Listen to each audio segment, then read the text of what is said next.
finalist, recording 5 Elite Series event wins with 10 90-point rides on the Unleash the Beast Series Tour, 20 90-point rides on the PBR alone, tallying one of the highest scores in PBR history of 95 and a quarter on the world champion Bucking Bull Bruiser, bringing home gold for Team USA at the inaugural Global Cup. But more importantly, a stand-up human being with a heart the size of the state that he's from, of Texas. From Dalhart, my man, Stormy Wing. Stormy, what's shaking, brother? Tanner Byrne, what's the matter, buddy? How's it, bud? How's Texas? What are you up to? Man, we just got a little snow. Just been starting some cattle in a little grow yard for a buddy of mine that he sends them on either to feed or we got a few of them turned out on wheat and just trying to cowboy a little bit.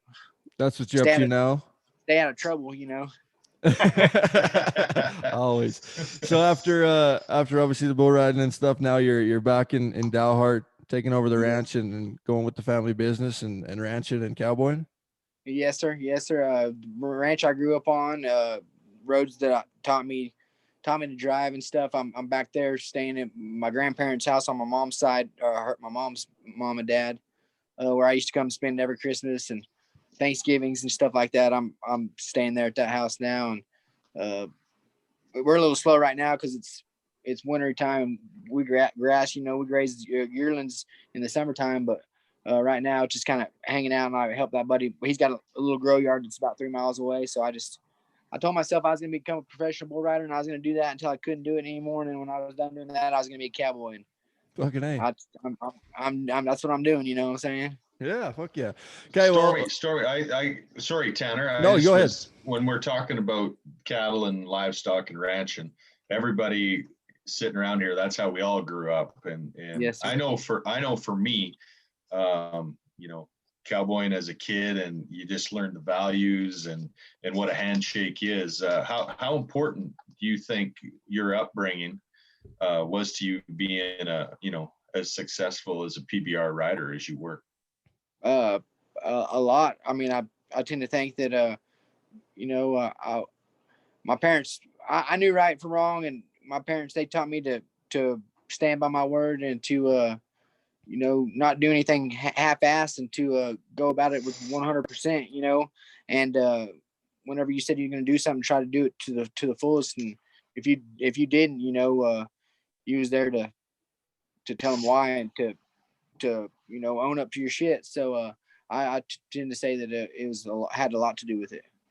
Yeah, I can attest to that too of Stormy, and there's a lot of guys that say that they fucking give it everything they have every time, and that old saying that everybody kind of puts on, but you were definitely one of those guys that fucking no joke every time, 100% of the time, right? Full fledged. Yes, sir. They always say, hey, you can't, Stormy, you can't spur all of them. I mean, no, you probably can't, but you can damn sure try though. You know what I'm saying? Like,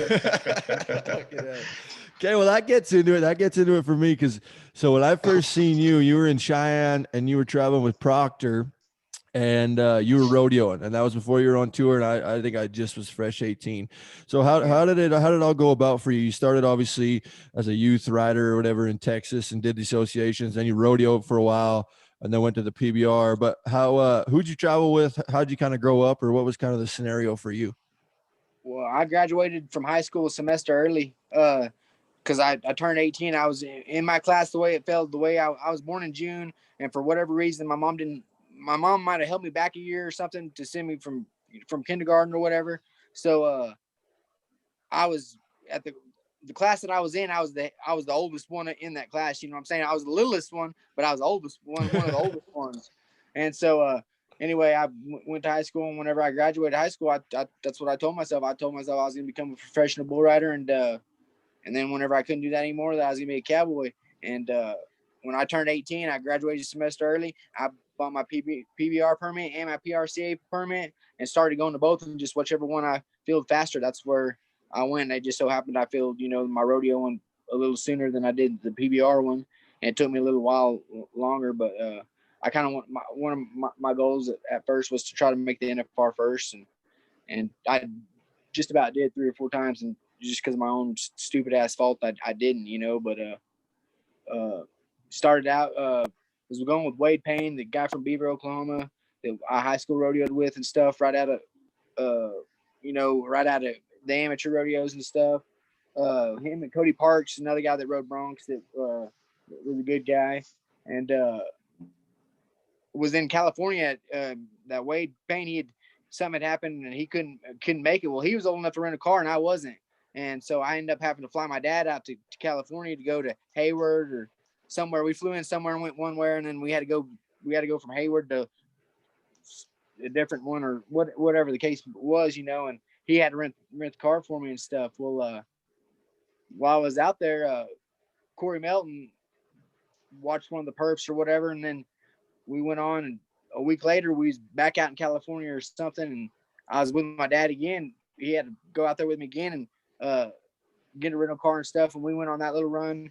And Melton came over there one evening and just was like, after the deal, we just kind of started small talking, just like, who you enter with, or who you travel with. And I told him the same thing, what Wade Payne, but he had some family troubles or whatever. He's not coming, and he's only just a year or two older than I am. And he's like, so you bring your dad with you? And I said, yes, sir. And he said, all right. And Corey Melton, he didn't say too much back then anyway. Yeah.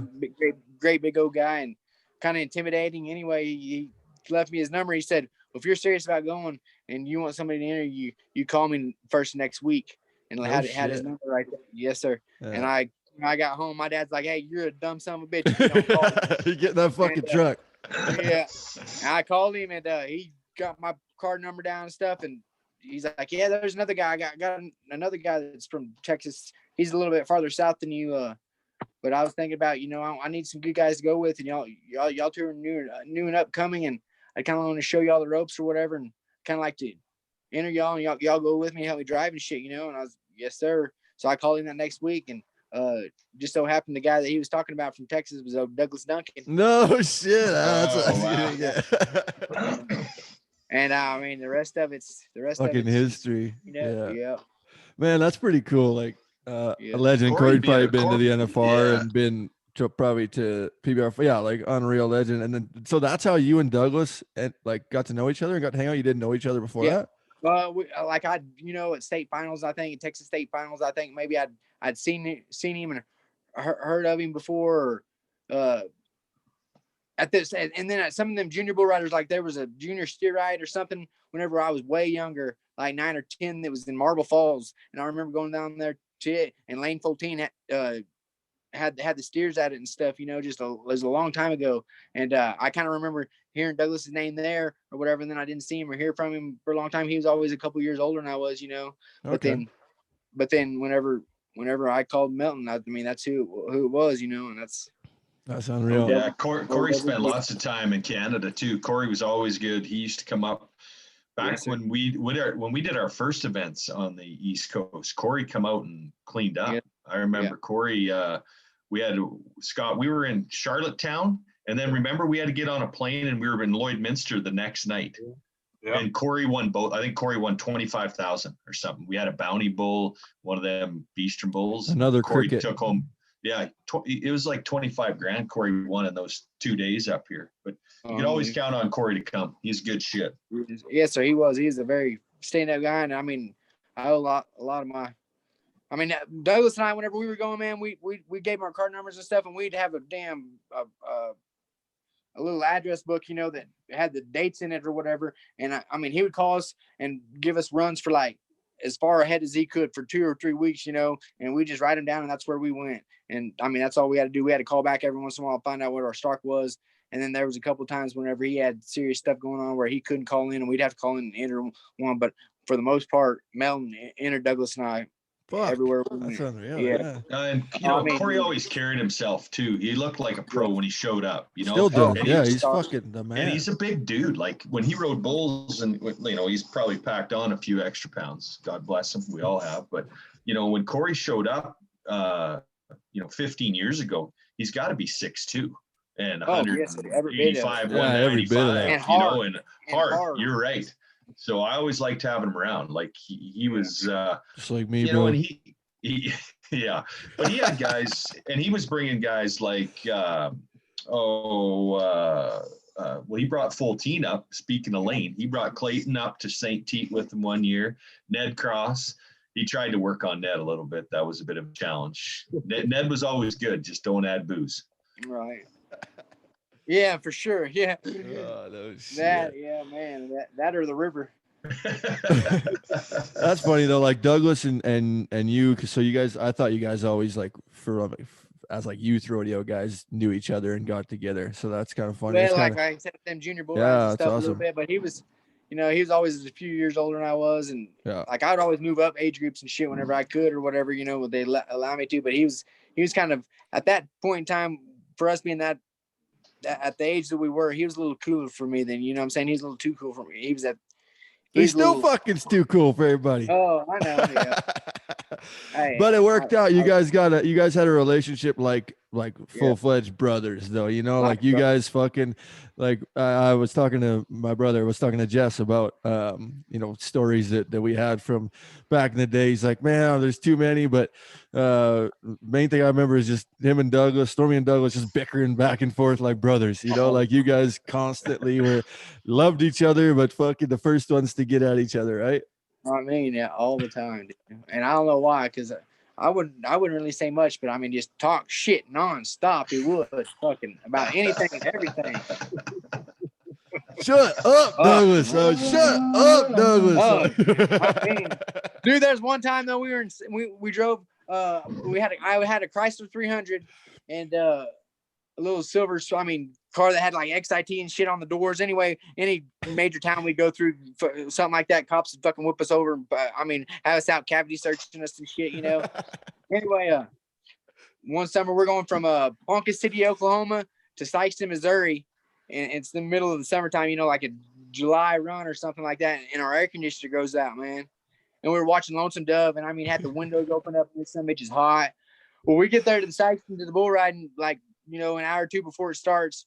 Well, he gets out and he changing his clothes right there by the car, and all that stuff. Will had that door open and stuff like that. Well, anyway, we go to the rodeo that night and get done. We come back and he gets all changed out over there. He has the car doors opened up or whatever. Well, we all get kind of loaded back up, and it's just Douglas and I. We get loaded back up to go to wherever we were staying that night, and he keeps like reaching down in the floorboard, like scratching his legs and saying like, "Dude, something's biting me," or whatever. And I'm like, well, fucking drive this son of a bitch, and we're leaving the rodeo about that time. Sure enough, woo, woo, woo, woo. They get behind us, pull us over there. They come up there, and that guy's like, excuse me, sir, what's the deal here? He's like, hey, man, we were just in the rodeo. We're trying to go to the hotel, but I just got something in this floor just biting me, And that officer's like, well, do you need to step out, son? And shines his light. About that time, Doug's like, yeah, can I open this door? And he's like, yeah, about knocks the cop down, fucking trying to get the door open. Opens the door, dude, and that cop shines his light down there on the floorboard, and I ain't shitting, dude, like 1,000 damn mosquitoes just flew up out of the bitch. And I ain't shitting. We got to the hotel, and he raised up his legs, dude. I mean, red marks all down, and they were eating him up. It was hilarious. Oh, man. I'll never forget it. He's a goober. Yeah, always a good time. Okay, well, so then obviously you went to a bunch of rodeos and shit, and but I'm like, I was getting back to Cheyenne though. When I first seen you, I remember Tyler Thompson I was with, and we walked by you guys, you and Shane, and he's like, hey, that'd be a good crew for you to hang out with. I was like, why? It's like, because all they fucking live for is spurring bulls. It doesn't matter if they stay on, whatever, they just fucking spur right from the fucking neck, right? So that just shows your aggressiveness and always wanting to win, which is, leading into your time on tour. Yes, sir. The events you won, the rounds you won, and the world finals that you'd go to, it wasn't how good you were going to do, is how many rounds you were going to win, right? You'd always stick it on a few for a round win. But what about getting on tour, like that first year or so, and the guys you looked up to and what it was kind of like at that time? Man, that was a long time ago. I got on, I went, I think 08 or 09, I got my permit, and we went to a few of them. We went to Denver that year, and from Denver we drove back and went to Monroe, Louisiana, or somewhere like that. And I maybe did pretty good I didn't know if I did good at Denver, but I did pretty good at Monroe and somewhere else, and that's when I filled my deal or whatever. Well, then I was staying down in Stephenville, an ex-girlfriend's house or whatever, and that's when Jay Doherty called me from the deal. I was like, "Hey, you ready? Because you get to go on, or whatever." And it was the first one was I want to say Tampa, Florida, or somewhere like that. And I was like, "Yeah, for sure, whatever." I was like, "Yeah, I'm in, or for sure, whatever." But I'm in San Antonio. San Antonio had a bar bull riding down there too. That was a littler, like a Challenger Touring or whatever Pro? it was. Yeah. Yeah, Touring Pro. Yeah, and I was like, Little "I'm Bo in on that Davis one bull too." So ride? what's that? Was that Bo Davis? Was he doing that at that time? I think he's doing them now.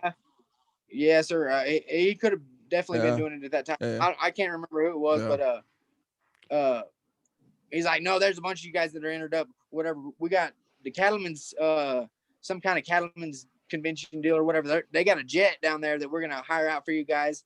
And whenever y'all get done Thursday night, San Antonio's bull riding, you're gonna jump this jet and go to Tampa or whatever." I mean, that was my first. That was gonna be my first event, on or whatever. And I was like, "All right, then."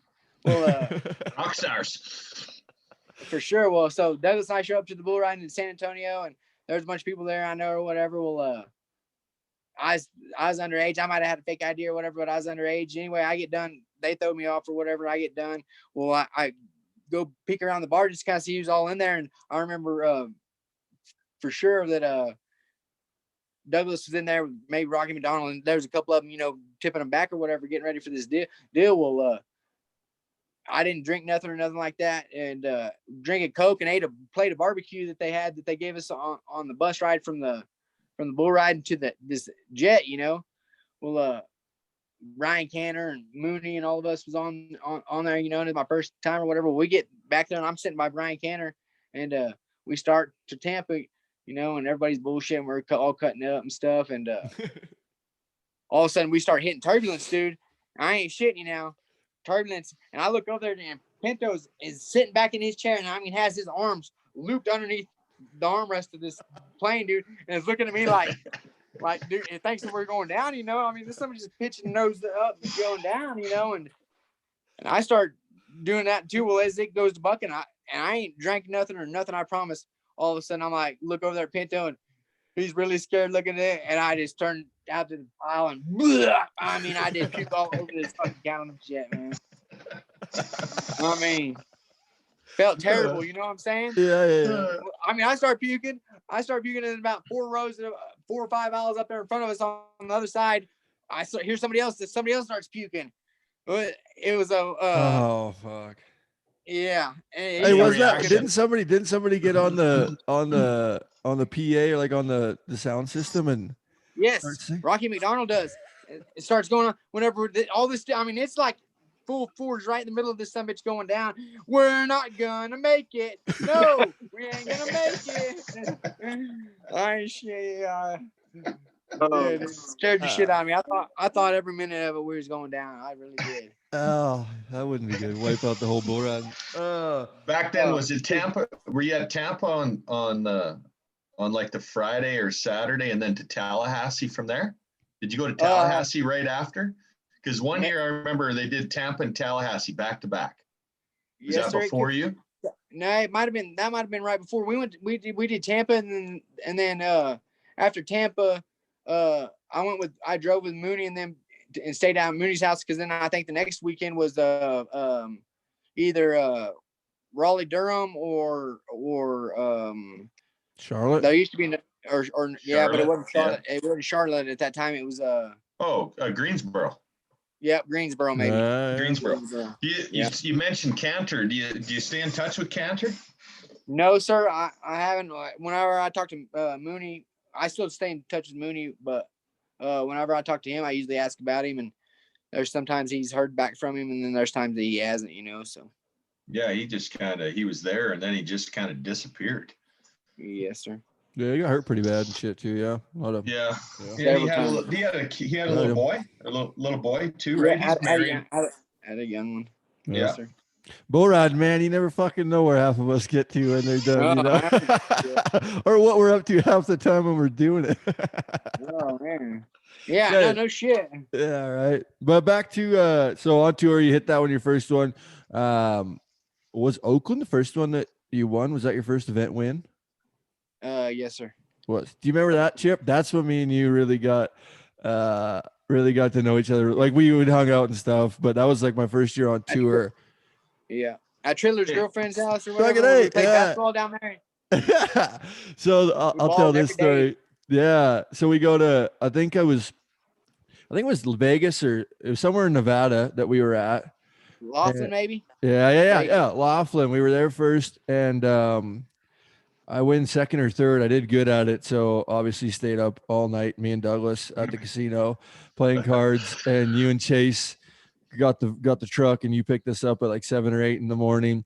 And me and you and Douglas and Outlaw headed to California. You remember that? And we headed was it you? Like you were you sponsored by Rockstar at that time, or Douglas was buddies with Trittler, and he was a BMX rider, right? Or Triller's the guy that formed Metal Militia, which Metal Militia was the guy that they formed. They got signed up with Rockstar kind of, and they did those Metal Militia Rockstar freestyle jump deals where, remember, he had that bus and that motorhome that he would take his launch ramp and the landing ramp and set it up in those parking lots and shit. Fuck yeah. So that's where Trittler, I mean, sick dude. Yeah, fucking wicked dude. So yeah, and they were in Laughlin too, and I don't know if we followed them back or whatever. However, they would just come watch because he was buddies with Country, so they would come watch the bull ridings or whatever. Yeah. So then we roll into to Malibu, and we're with Trittler's girlfriend, and we spend the week in Malibu, and there's like fucking I don't know, all the celebrities living all around them, and we're going down to the beach, and they're like, such and such comes down here, and Julia Roberts lives right here, and all this shit, and it's me and fucking Stormy and Outlaw and Douglas just running amok for the week, fucking hanging out, and then so we spend the week there, and then we went up to what's your buddy's name? Joey's. Yeah, we went up to Joey's, which was up closer to Oakland, and we spent a couple days there. Just played basketball for a few days, had another great time, obviously. And then rolling to Oakland.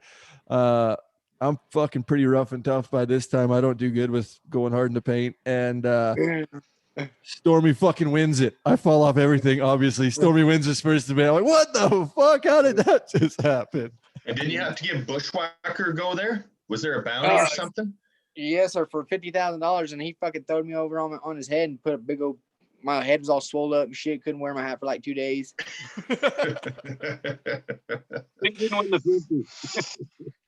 What was the first win like though on that tour? That's obviously got to be a dream come true, right?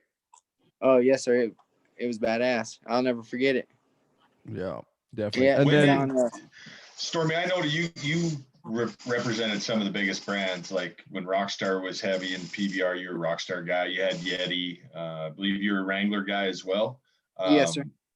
You know, when did that come? Did that come in year 1, 2 for you, or when did you find, like, obviously your character, so you're marketable. I get that. That's my business. So no, sir. Yes, sir.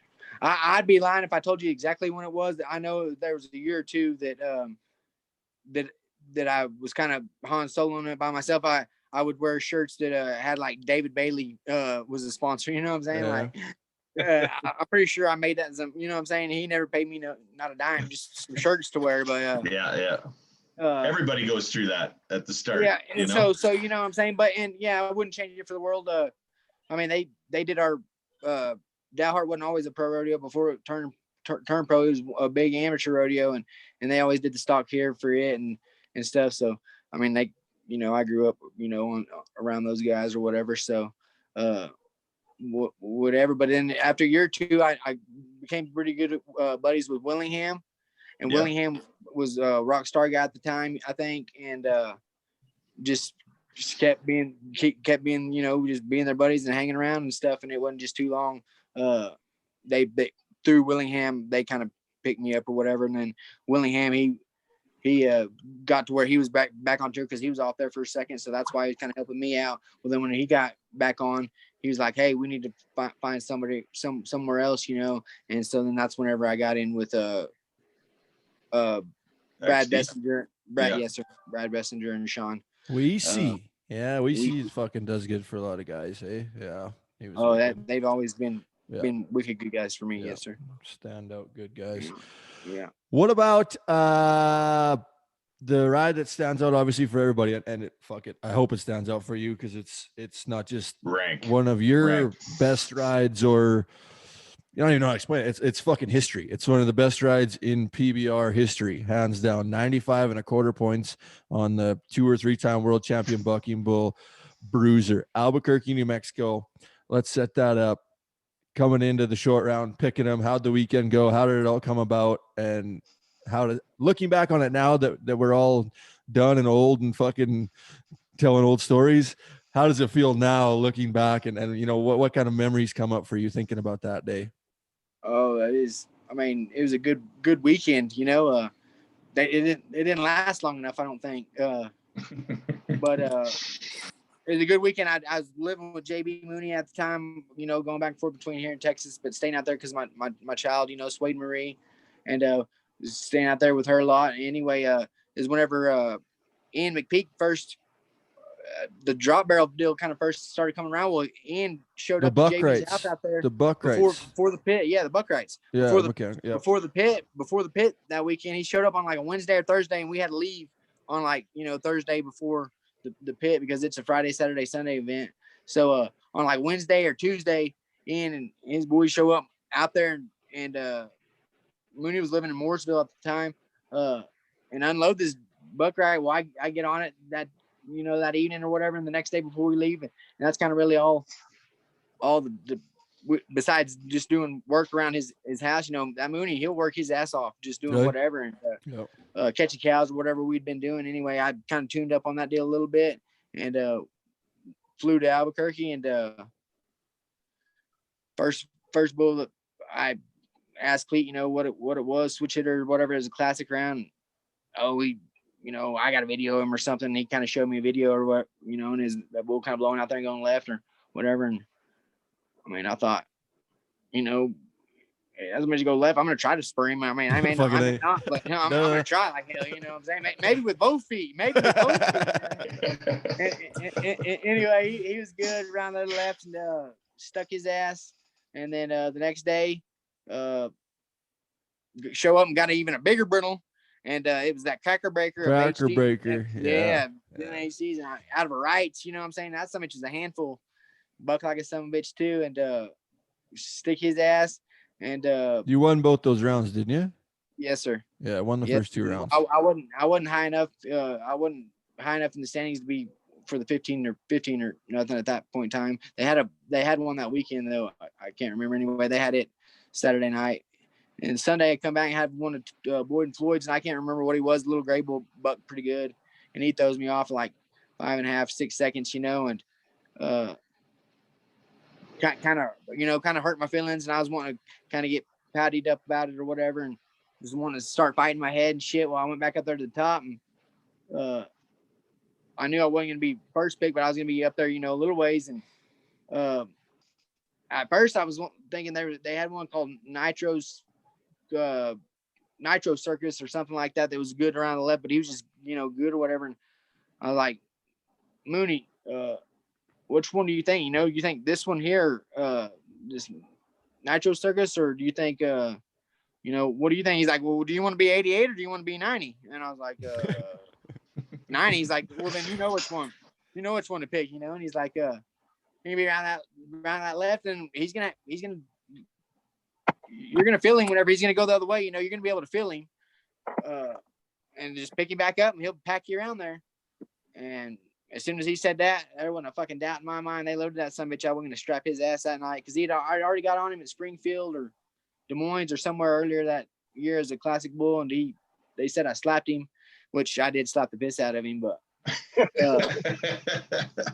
fuck, the direction change got me. Yeah. Well, it's not a bad direction change. Even when the direction change in fucking Albuquerque was one of his biggest ones, where he fucking jumped 10 feet straight backwards. You know, if you watch the video our back. Audience needs to YouTube that and have a look. Fuck, what we're talking about. It's rank shit. It's rank.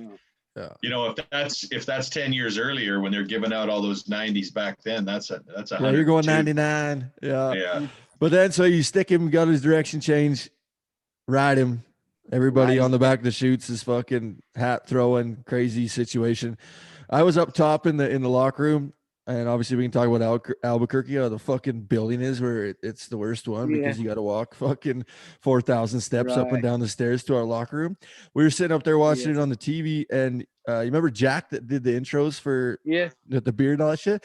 He's Yeah. sitting there and he's got his little earpiece in, and he's sitting beside me, and everybody's just fucking in the room cheering and fucking pumped up. Right. And he goes, "Oh my God, big scores, fucking big scores." And he's like making a scene, and we're all like, "What the fuck, Jack? Shut the fuck up." And then they announced it was like 95. We're like, "Oh yeah, fucking really did it." Yeah. So then what? Hit the didn't. ground. What's that feeling like? Just I mean, so I don't know. My dad always told me, you be 90 points. What are you gonna do? Jump up and throw your hat in the air? Well, I mean, that'd be a stupid thing to do because then you'd have to walk over there and get that son of a bitch. You know what I'm saying? So, I didn't. I usually ever didn't throw my hat or nothing like that. But I don't know, man. I just, it was badass. I know that. I really, to be honest with you, I wanted to walk up and fucking look at Cody Lambert right in the eye and kick him right in the dick. Look at me now, motherfucker. Yeah. And we get into that too. There was a lot like those guys, as much as they're mentors and shit, they were fucking hard on guys like me and you and Douglas and shit. They always I think they were trying to like make us better, but yeah, they were trying to make us better in a sense, but they were trying to work for him. Yeah, it came off the wrong way a lot of times. Hey, Stormy, but and I think he knew that too. And I think that's why when you do those rides, he'd be standing right fucking there. Like I remember getting off, making some good rides, and he'd be standing there, he'd be like, take your helmet off.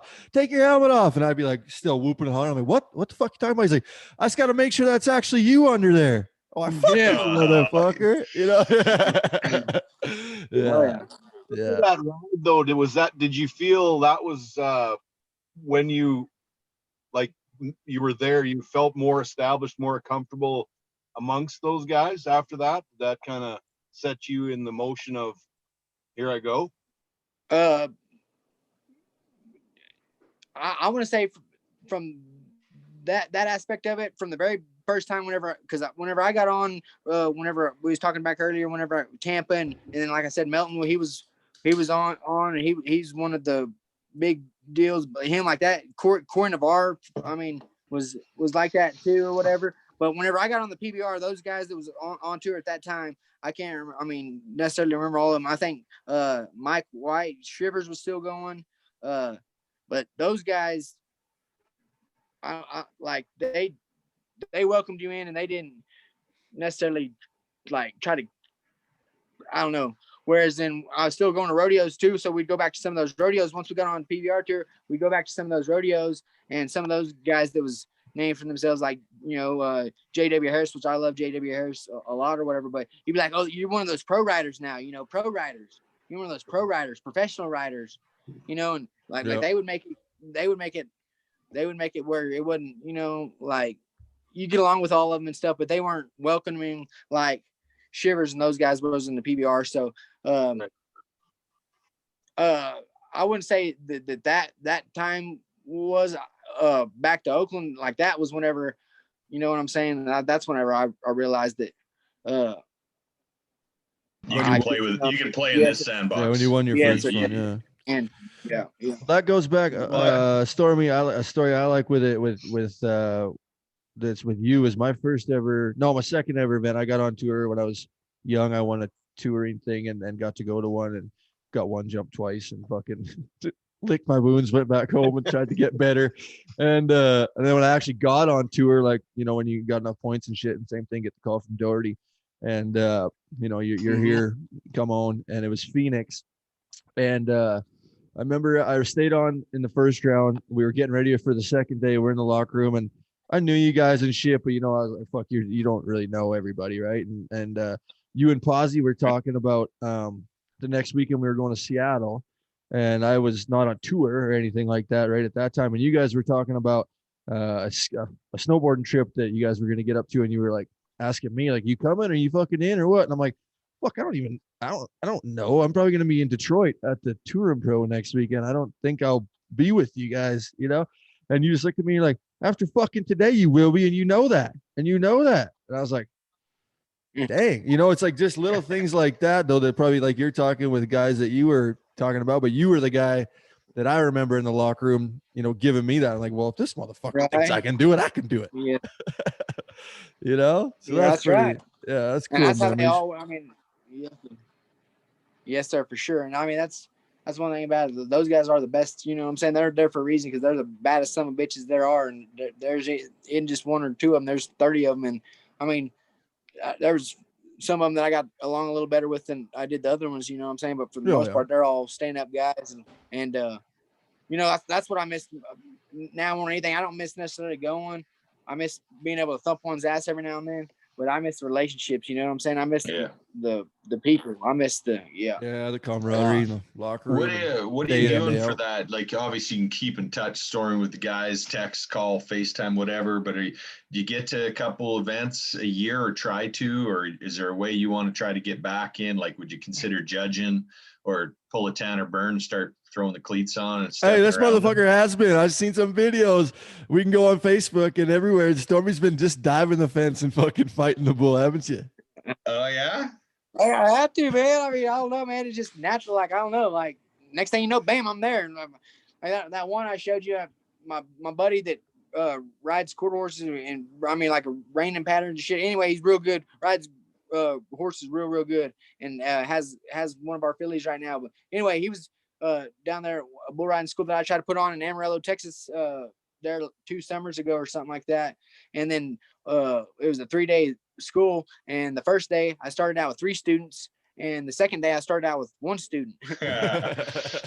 But anyway, the third day they had this little bull riding deal, and these guys all came over and got on then, or whatever. Well, this buddy that rides these horses or whatever, he rides pretty good, been on the PBR, the challengers or whatever, but Kobe Kyle's his name. And he gets on one and rides him for 2 or 3 seconds, and then gets thrown off. Well, I'm on the back of the chutes, and I see him getting thrown off or whatever. So then I could just kind of go look. I was going to watch that bull come out of the strip, come down and go through the stripping chute or whatever, and kind of check him out. And next thing you know, these guys out there hollering, "Hey, he's hung up or whatever." Well, I look out there and got his damn spur hung in his tail, and somebody dragging him around. Well, they was having a bullfight in school going on at that time. Well, these young guys there's one guy that's jumped on him, and they're both getting drugged around now, but everybody else kind of just standing around, doesn't know what to do. And I always carry an iPhone on me whenever I'm at the house or whatever. And next thing you know, I'm down there and somebody's back feet are coming right over my head. My knife was a little bit dull that day. I'd been cutting some hay strings, so I didn't cut his throat, thank goodness. But we got him undone. And my mom, she's in the background. She's there videoing, and she's like, "Good job, Stormy! Good job, Stormy!" Yeah, but then as soon as we get over there, don't it's just me and her by herself. She's like, "You can't be doing shit like that," gets all mad at me and stuff. Like, "You can't be. He could have killed you right then." I'm like, I ain't gonna watch my buddy get dragged around and die. You know what I'm saying? Like, yeah.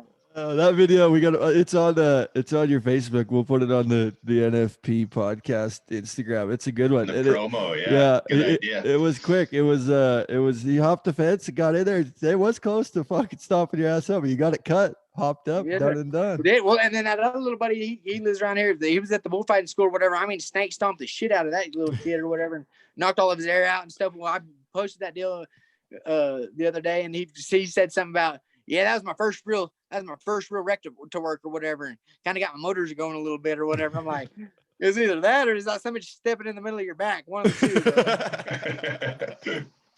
So I thought it about killed him. It's probably pretty obvious you miss the guys and whatnot. And, like, what's plans to try to reconnect with some of them guys, or are you moving on? And I mean, anything I could do to reconnect with that, but I mean,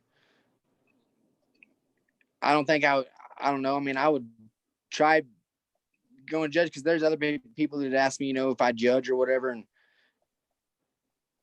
man, those guys are getting so ranked now that I mean, I don't know, I almost wouldn't want, I don't know, because it's either, I don't know for sure. I mean, I would love to do something, like that, but I don't know if I could do But it. you'd hate to give your buddies a 0 at 7.95 Well, because they slap I mean, one. it was my buddies or whatever. I just tell them to piss off. They, you know what I'm saying, whatever. But Well, that's what we when need it up comes here.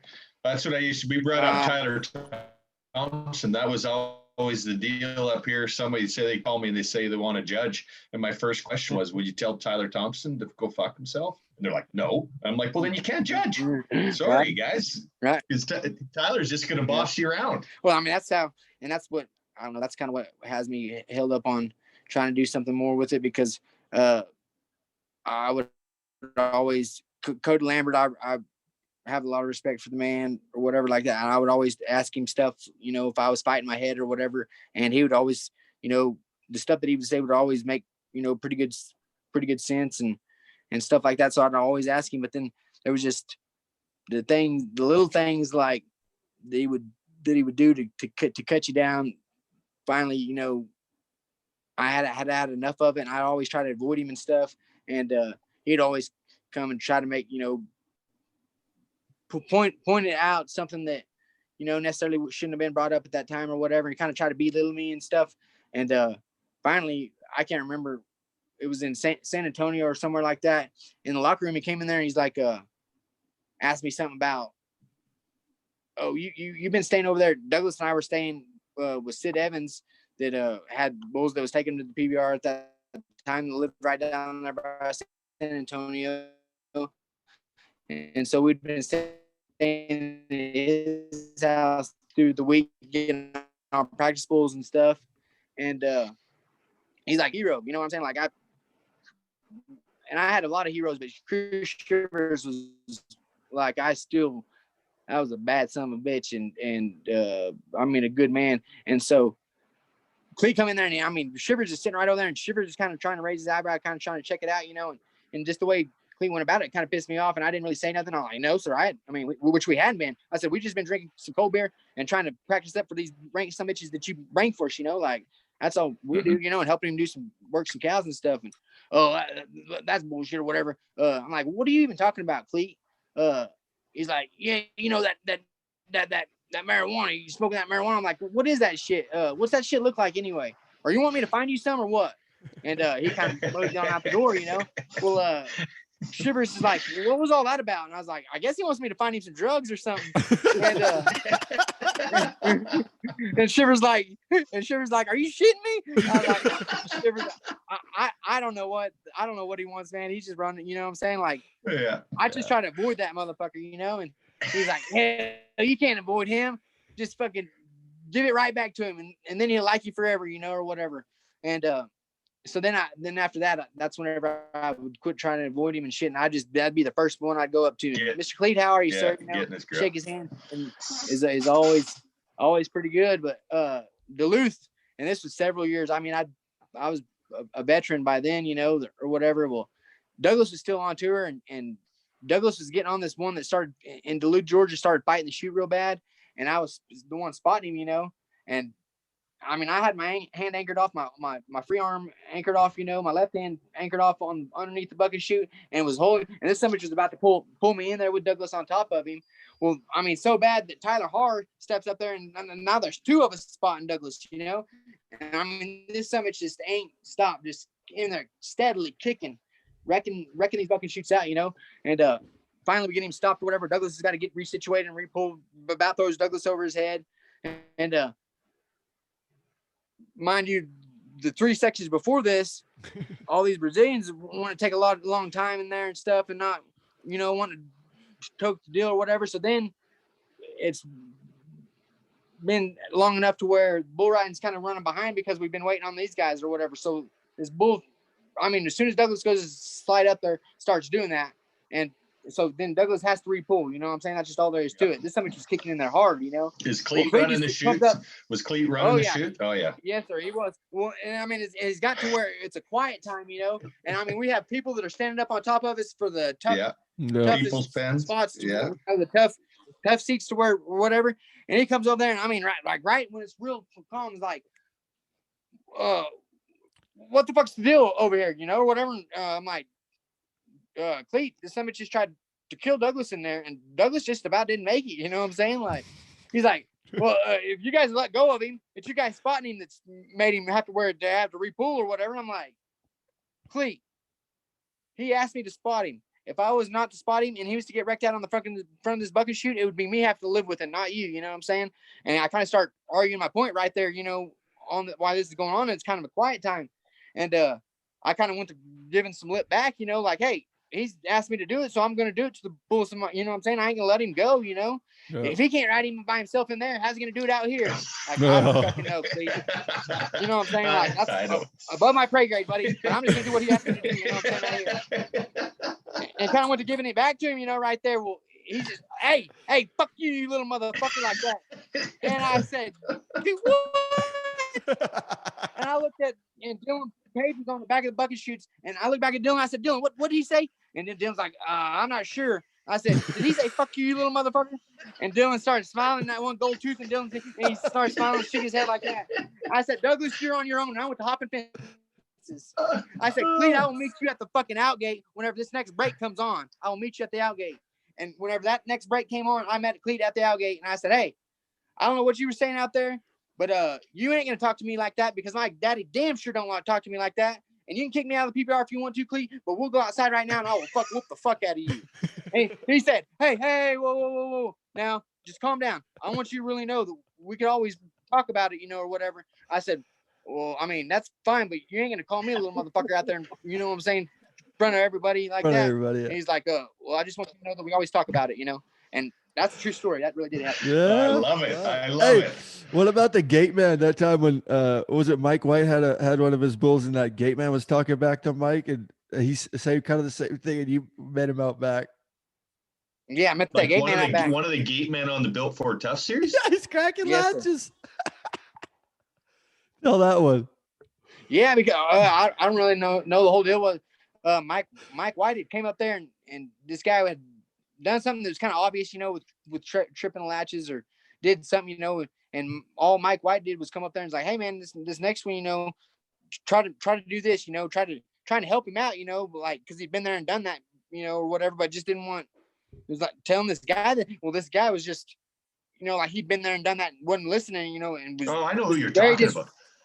Very disrespectful. He's a big salty prick too. He was a big salty prick too. He wasn't a small guy. I know who you're talking about. He was a bullfighter. Actually, he fought bulls. He was one of Jerome's guys, because wherever we were, I heard this story, Stormy. I remember this shit. Yes, sir. And he just was very disrespectful to Mike White, and whatever he said, or whatever. And I was like, hey, that world champion bull rider trying to tell you something, you ain't fucking paying attention or whatever, went to say something like that. And he said about the same thing. I said, all right, motherfucker, I'm meeting you at the outgate this next break. And sure enough, I wasn't at the outgate. And I mean, that's when Cleet had to come in and he had to get involved, and it was kind of a bad deal. That guy got greased though after that, though. He got fired. Oh yeah. Yeah, he's one of Jerome's guys. I remember that, because I knew Joey and who worked with Joey on the gates or lots too. He come up to the Global Cup. Clint was a good shit. You remember Clint on the pin? Yes, sir. The real tall one. It wasn't Clint, I don't think. No. It was another guy, but I remember them two guys telling me about it, and it was pretty good. It was like fucking. You were game on. You're gonna crawl up one side. Oh fuck, down the other. So that's what like we're getting at with all that stuff is you're gonna test that, Stormy, no matter what happens, where it is, when it is. In the locker room, he's gonna have your back, and he's gonna fucking pump you up and help you ride 90 pointers. Outside the locker room, he's gonna have your back no matter what the fuck happens out there, right? No matter if it's behind the buck and shoots. What's right is right, and what's wrong is wrong, and you live by that your whole life, right? So, for me, that's what it always goes back to with you. Is just they're funny memories of just like fights and random shit, but it always goes back to that the big heart and the guy that you are, right? Bullshit. So right. And that's you through and through, which is why I've always had so much respect for you. And same as, after the Albuquerque, the huge ride, you take us all out for supper, you buy us all supper. Maybe a couple months later, you haven't stayed on nothing for a long time. You take us all out, you buy supper. It doesn't matter up and down. You're always the guy that's giving back. And I remember those bull ridings that you were always going to too. And they were like charity bull ridings. And you'd give all the money back to whatever the charity was, right? Even though like we're not rich guys were bull riders, but you know, that money could have helped you so much, but you're always trying to, like, that good karma, that making things right and doing something for somebody else. That was always kind of who you were, right? Yes, sir. That's always, I mean, like I said, that the sport of bull riding is, I mean, is so, I don't know. I care a lot about it, and more than I lead on a lot of times and stuff or whatever. But because of those roots like that, you know, because and I ain't saying that I was always right or whatever, because there was times where I wasn't. But if we were wrong quite a bit too, but we were still fighting. I mean, right? But yeah, for sure. But just that, yeah. I mean, I get emotional and stuff nowadays whenever I try, you know, talk to it. And I said, we went to Mississippi the other day and did a school, and that's probably the second one I tried. I tried that one there in Amarillo, which is an hour and a half from my house. And that first day I started with 3, and the second day I started with 1. But we went to that one in Mississippi the other day, and it was a 3-day event. And I went with Kenny Weststroke. You know, skinny Kenny Weststroke? Yeah. Did you ever hear of him? Anyway, from over there in Mississippi, I mean, bull riding, old school son of a gun. And we had like 21 or 25 kids over there or something for 3 days. Yep. And worked out pretty good. But I don't know. I got to catch myself sometimes, because I go getting, you know what I'm saying, emotional and too deep into it. I think, you know, scare some of them off or whatever. So I kind of got to back off. You know what? If they really want to learn, though, Stormy, they need to listen to that shit. Yeah, so fucking deep. It's real. Don't change. It is fucking real. Mm-hmm. We've lost friends to this, you know. Mm-hmm. Oh, for sure. I mean, and here recently, you know what I'm saying? Like we go back to Glenn Keeley. That's my era. Glenn Keeley was one of the guys that got me to my first Canadian Finals rodeo. Can I interrupt? Glenn Keeley, he was I got a funny story to tell y'all now since you bring him up. It was in Albuquerque whenever Promised Land stepped on him, wasn't it? Yep. Yeah. All right, like right. 2 weekends before that, Tough Hedeman has his bull riding in Fort Worth at the Coliseum. The Coliseum down there, where it always was where they have the rodeo and stuff now too. With Fort Worth Stockyards. Yes, it's Fort Worth Stockyards, where they had the 2 return alleys, you know, that are wood or whatever. Yep. Well, they had the one that I don't know, that they had one on the right and one on the left of these return alleys. Well, at that point in time, I was 9 years old, and they invited me to come to at Tough's Big Boys bull riding, the Bud Light Cup or whatever it was, in the intermission between the short round and the long round. The short round, they had a Future Stars, the PBR steer riding or whatever, and that's kind of where I met Douglas too, is one of those deals. But anyway, so you know, those guys that was on tour or whatever, the guys that was the older men that was there in the Big Boys bull riding, they had their locker rooms or whatever. Well, just us guys in the steer riding, we was out there in one of the return alleys, and I was rosining my stuff up, you know, as a little kid or whatever, kind of back towards the back. So it went off at a slope, you know, down the hill and then out there to where stuff was going on. And I remember my dad was with me back there and stuff, but he was maybe had turned his back or was talking to somebody or something that was right there close. And I was warming my bull rope up, and people just went to screaming, you know, and I, being a little kid, I couldn't figure out what everybody was screaming about, you know. I mean, everybody's hollering, and I turned around, looked beside me, and turned around, looked the other way, and there's nobody beside me. Everybody's jumped up on the fences and shit. Well, they had those bullfights, and needless to say, one of those bulls had hit and broke through the damn out gates of the wrong alleyway and was coming up that alleyway that all of us guys had our stuff hung up in. And that you were standing in? Yes, sir. I was 9 years old. I mean, knee high to a grasshopper, warming my little steer rope up. And I mean, never saw this so much coming, you know, and these guys are all hollering or whatever. My dad, he's done jumped up on the fence. And I mean, there's poor little old me down there. And this son of a bitch has me lined up. I never even saw him. I never even saw this bull. But I mean, has me fucking beelined out, you know what I'm saying? At a dead run, they said. And Glenn Keeley steps across this fucking alleyway. I mean, it was like, you know, where you fit 2 trucks down it or something. Steps across this alleyway, dude, and picks me up. And I mean, picks me up and steps up on this fence, dude. And no sooner than that son bitch is, I mean, I could feel his hide, you know, his hide back go right underneath us. I mean, saved my life, man. No shit. And then a week or so later is whenever he went to Albuquerque and Promised Land. Holy fuck. Small world. Yeah. Yeah, Small World, like another one of my heroes, but it was Yeah. pretty cool. He's My dad on that. everybody's for us up here. He was, he was kind of the guy that was on the PBR. We had Mills and Wade Joyle, but Glenn, I didn't get to know you very well, Stormy, but it sounds like, Glenn Keeley and Stormy Wing would have been good traveling partners. And I'll tell you what, if I was a stock contractor, I wouldn't want either of you. No shit. You're on one of mine because Spur they're going to necks. get a lung punched out. Yeah. So going back, I know this is kind of somber, but we'll talk about Glenn too. It comes back to our good buddy Mason. Mason Lowe passes away. You were right there with him. You guys were traveling and going together, and that had to play a huge toll on life and career. And I know it's hard to talk about, but yeah, it's not like at first I kind of thought in my head about whether it was going to be hard, or whatever to talk about. But really, when you think about it, the only other way he probably would have wanted to go out is stomping that one's ass and being, like he asked me to be, but which I'll get to here in a minute. But he went out with his boots on, and he went out doing what he loved, and we'd been in Reno that right before Denver and been there for 2 or 3 days. And I mean, had been the week leading up to that, man, we'd had fun. And, I mean, he was just being Mason, and and that's what I tell those, these kids now that are trying to, get involved in it and stuff like that. And I don't know if it's a good thing too, or a bad thing too, but they just need to know right up front that, even I did all those years, and even up to Mason's, that night before Mason's or the night of Mason's, like, you knew that Blaine Frost and that stuff had happened in the past, but with the vest coming out and stuff, you had never heard of, besides, Glenn Keeley and those guys where they had lost their lives, like bad hurts or whatever, but not anything, you know what I'm saying? Like, yeah, it's possible, but you don't think it's going to happen. Yeah. Yes, sir. And, I mean, that was opened my eyes for sure, and,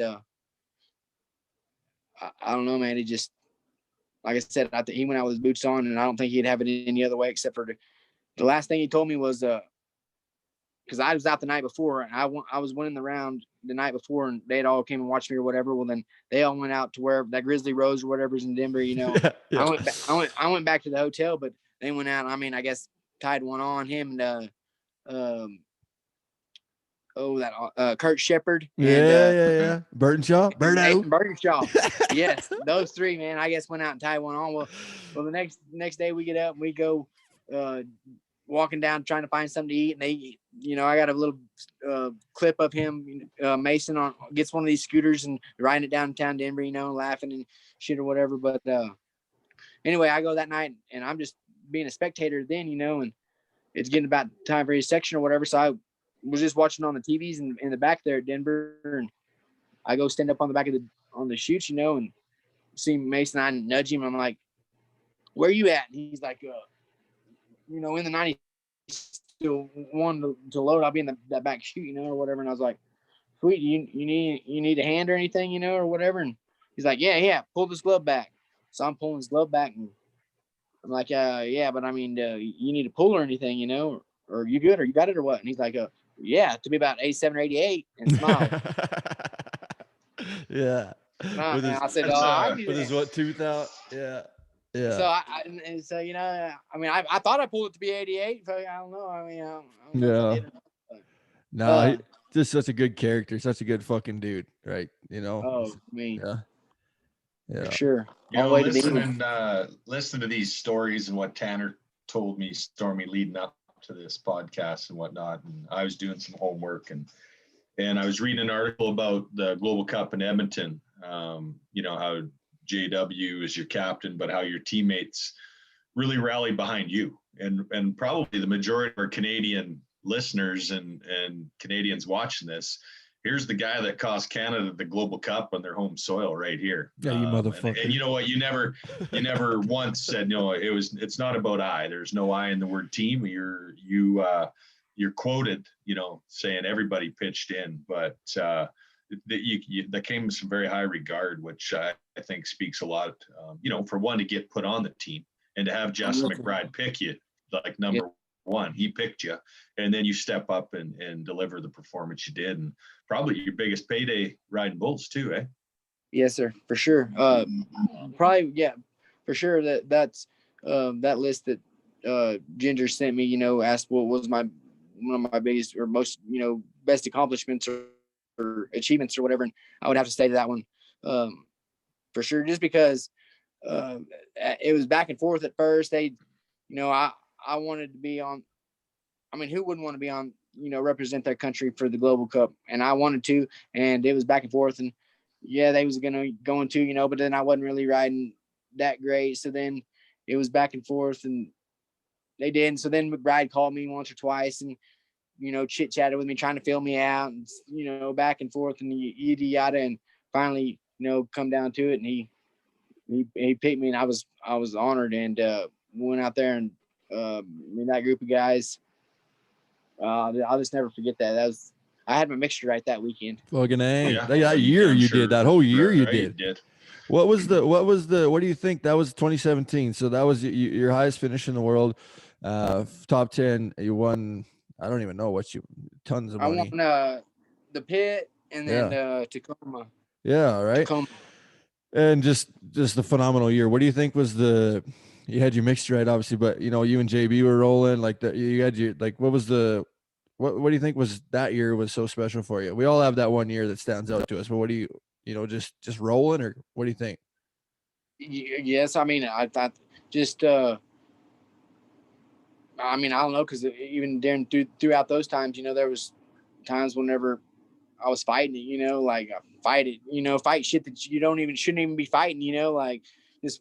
And then whenever you realize you was fighting shit that you didn't even be fighting, like where in the fuck did that even come from? Like you created it. You know what I'm saying? You created it somewhere. Like you're your own worst enemy. And I guess there was less of that. And I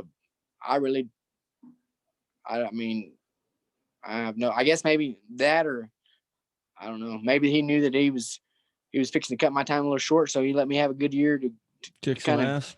Yeah, kick some ass to go out on or something. I mean, I really don't know. We can get into that too. The now that you kind of brought that up, so the career ender for you was a head injury, Yes. and Tandy advised you to not do it anymore. Just kind of walk us through that and how that was as a guy that's rode bulls all your life, and the decision. Ultimately, it was your decision. In this sport, you took the advice. How did that kind of go about? It was Kansas City, and went about it. I mean, I can still remember in the locker room with Outlaw and Triplet and some of those guys. Before I was in the first section, I was down a little ways. I can't remember Nate Bull's name that I had, but I knew he's out of the left. Supposed to be good right there, kind of to the left. And I don't know, man, just him turning back, never whipped me down, hit me with his horn, or never hit heads or anything like that. But the centrifugal force, I guess, or whatever. I don't know the correct just way to say it or whatever. Yeah. But you know what I'm saying? But put bleeding on my brain. Well, the bleeding stopped after 2 weeks. Tandy's like, go home for 2 weeks. Because whenever that, I can tell you though, I've been knocked out several times, whatever. But that time in Kansas City, like I was knocked out, from the time whatever. But then usually they would wake me up, and I would be, talking to him and shit as I was leaving the arena or whatever, like within just a little bit. Well, that time I didn't come to till in the ambulance, and Suede's mom was with me at that time, and she's like, she's like, what were you doing, and I'm like, and this was 2 or 3 days later on the way home or whatever. And I was like, what do you mean? What was I doing? She's like, you came to in that ambulance and fucking tried freaking out and like he was trying to hurt those people. You know what I'm saying? Those people that to help, and I'm like, I didn't have any, I didn't remember it all. I don't remember that at all. I don't remember the hospital for 2 days. I mean, that was on Saturday night. I don't remember the hospital, none of the hospital, all day Sunday or Monday morning. First thing I remember from Saturday night before, like I said, before Outlaw and us getting ready, before the bull riding started, I remember that. But then I black out and I don't remember anything till Monday morning.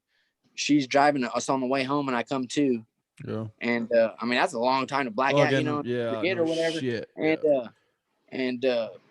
I mean, and then I sit around and tried to come. I mean, because I had Lila with me and stuff, and wasn't even worried about her. I mean, I would have freaked. I mean, she would have been on her own, because I had no idea. But I guess Triplet took her for me, and anyway, Tanny, whatever. So he sends me home for 2 weeks. Says, go home for 2 weeks, and then you're gonna have to go to this guy, down in Dallas or whatever, to this neurologist, and he's gonna have to okay you before you can come back. You know what I'm saying? And I'm like, all right, that ain't gonna be no big deal. I go home and I take 2 weeks off or whatever. Well, the first week or so, people ask me, you all right? You all right? Yeah, I'm good. Well, it wasn't until about 8 days into it where I was like, yeah, I'm good or whatever, that I realized that that it wasn't. I'd been lying, that it started catching up to me, and so I went 2 weeks, and I even went a little longer, 2.5 weeks or whatever. And about that time, I kind of realized that it was bad or whatever, but then it was kind of starting to get coming around and getting better again, like more towards the better. I called Tanny. I'm like, hey, I'm ready to set this deal up or whatever. He sets me up. I go down there. And this is like 2.5 weeks later. I go down there and I go in there or whatever. And he asked me some questions or whatever. He's like, all right, well, today we're going to run you through these scans or whatever, but then it'll be a week, and then you'll have to come back and I'll have to give you the deal or whatever, or I had to set it up maybe or something. Anyway, so I go in there and I talk to him for a little bit or whatever, but he seems like, maybe I'd do some computer test or something or whatever. And then I had to fly back home.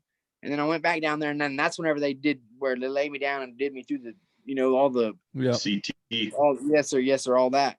Well, so it had been like 3 weeks since then or whatever.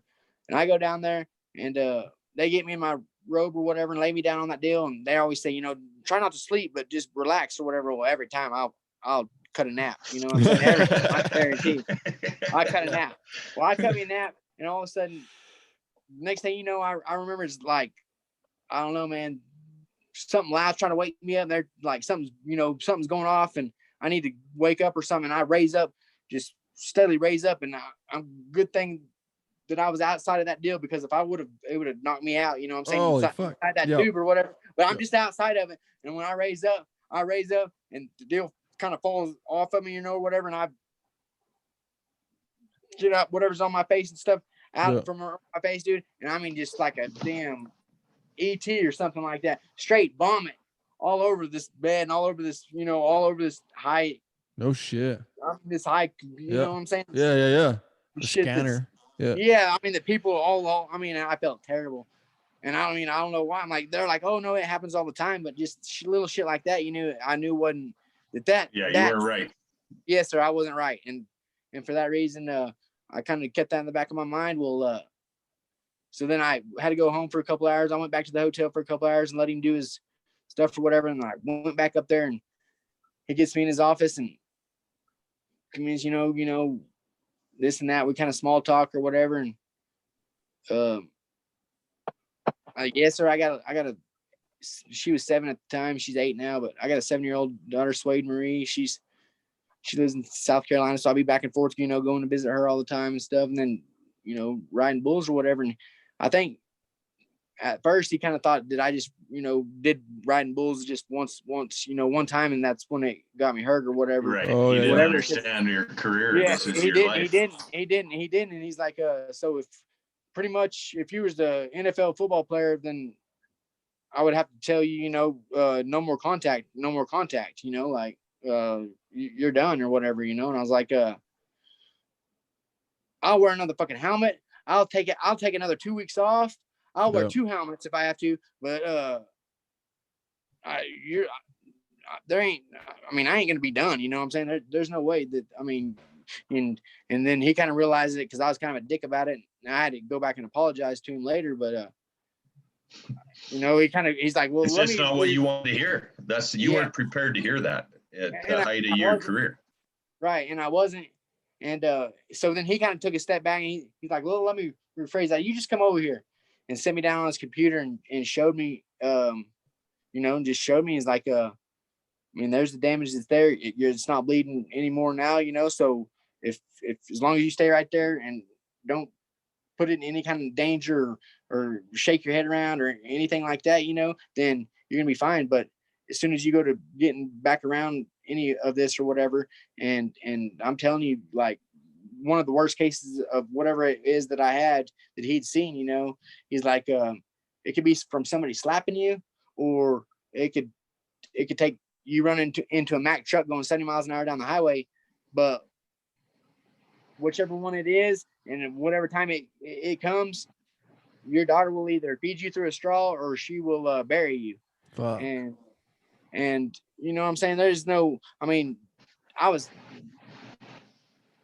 was times where I was 90, you know, I mean, ride the rank some bitches, and then afterwards hang and drag and get wrecked the fuck out. You know what I'm saying? Oh, yeah. At that level, you cannot go and expect not to.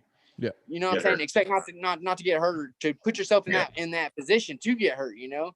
And I mean, there's no, like, even if you did try to do that, you can't go and be, you know what I'm saying? Like, not be a doubt in your mind that you can't show up and stomp the baddest son of a bitch, because in the back of your mind, you might you might think you too, but then it's afterwards or whatever, you know, like that stuff. So then that just right there kind of made it not necessarily easy, because I didn't want to. I wasn't ready. Right there. Yeah. That little girl is what it took.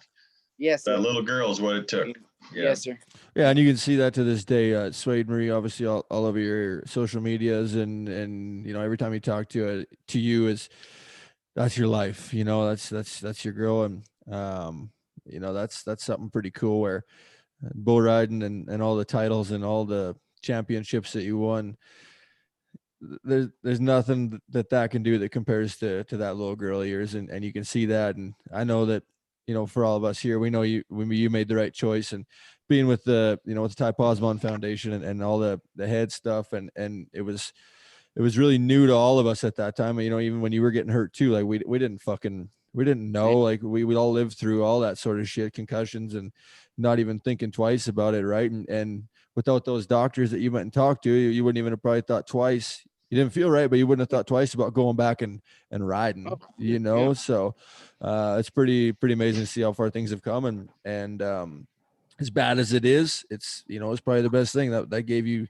so many more years with your daughter and your life and your new life now, right? Moving forward. Yes, sir. Moving forward. And I, like, you know, and whenever he shuts one door, I guess maybe he opens another one or whatever. But there's always your plan, you know, which, like I said, I wasn't done yet. And I was going to take off another 2 weeks and wear 2 helmets and come back and fucking try to whoop him with both feet again. You know what I'm saying? Yeah. And then, but then he's like, no, man, like, you're not understanding me, you know? And then, so then that's where I could say that that's whenever I truly started understanding that, you know, you can plan out stuff, and there's your plan and how you want to go about things. But then that man upstairs, you know what I'm saying, that his plan and his plan's going to win over yours every time, regardless, you know what I'm saying? And so I can't sit there and proud about it or be, you know, want to whine about it or anything like that. I could just miss you guys and just know that I was blessed for the years that I did get to do it, you know what I'm saying? Because fucking A. Well, you know, you talk about the guy upstairs. One thing about it, Stormy, when you come into this world, you come in as a cowboy, and when you go out, you're still going to be a cowboy. So there's something to be said about that. That's something you can be proud of, man. For sure. I appreciate it. Well, Stormy, I think before we get too long here, we could keep going all day. We got stories and stories. We might have to get you back on to tell our Vegas fight story when we almost got kicked out of the PBR, but I think that's a podcast in itself. All right, man, that was intense. Hey, but after that time, old Luis, he fucking showed up that one time in Bismarck, and I already hung up my shit because I got thrown off in the long round, and that was the time whenever they would start, you know, guys didn't want to get on. They had made the short round, didn't want to get on. Well, then they would go to start, you know, draw some going down the list. Right, start going down the list. Well, they come up to me, you know, you want on the short round? Yes, but I don't have my shit on, so you have to give me a minute or whatever. So I go back in the locker room. I'm trying to get all my shit changed around and nothing. And one person comes walking in there, and I can kind of, I couldn't really see who it was at the time or whatever, but I'm like, man, I wish these guys would come over here and I wish they weren't doing anything. And they'd ask me if I needed some help or something, because I need one of them to go hang my fucking bull rope on my bull so I can finish tying my boots on, you know? Yeah. And I finally parked around there for a little bit. He comes peeking around the corner, and who is it? Luis Blanco. He's like, you got bull in the short round? I'm like, yes, sir. He's like, really? Which one? I'm like, I don't know. He's out of the left, you know, that one bull or whatever. He's like, you want me to hang this on for you? Like, yes, sir. And fucking he took it, dude. And I mean, I think I was American style, but I was riding with the Brazilian rope at the time. I showed up thinking he was going to have it hung up back there with the flank and shit. Nope, that something just hung just like it needed to be on there. That's awesome. Okay, Stormy. Well, we appreciate you very, very much coming on here and chatting with us. Yeah, like thank y'all for having me. Thank y'all for having me. Stay in touch. Well, Stormy, it was awesome to visit with you here tonight, and I learned some stories that I never knew and had a good laugh at it. But being that this is the NFP podcast, Stormy, I want to know what hashtag NFP means to you. NFP means to me bearing your hat down and being fucking rank. That is it in a nutshell. Yeah. Hit pause. That's the funny. end. Perfect. That's funny. Okay.